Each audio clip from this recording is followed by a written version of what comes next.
On the Jersey Shore, 4 people killed in a fire at a home. Among the victims, a teenager and an infant. Flames erupted at a building on Buttonwood Drive in the Lanoka Harbor section of Lacey Township. That is where Eyewitness News reporter Crystal Cranmore is live with developing details. Crystal?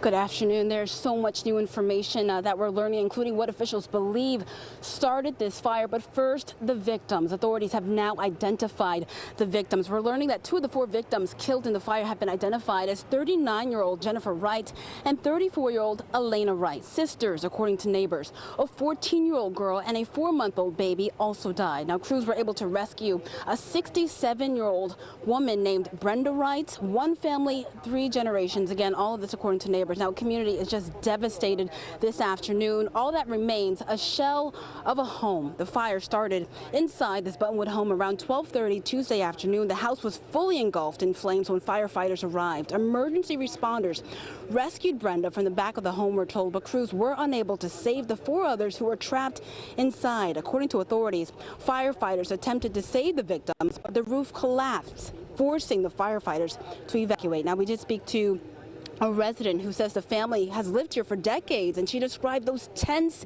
and scary moments before and while neighbors tried to rescue the family. I just know they were screaming for help. They were at the window, and of course everybody saw the smoke and the explosions. It was just, I can't even explain it. It's like something out of a movie, and the smoke was billowing out. Within seconds, the fire was so hot that it was like almost into the street at one point. I thought there were so many cars, everything just went up.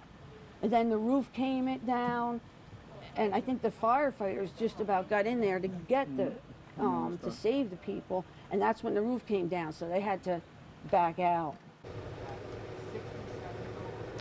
And the woman firefighters rescued, 67-year-old Brenda Wright. Neighbors say she's the grandmother of those 2 children. She was taken to Community Medical Center for treatment. Now, according to officials, the fire started on the porch, and it's possible that the fire started from improperly discarded smoking material. That is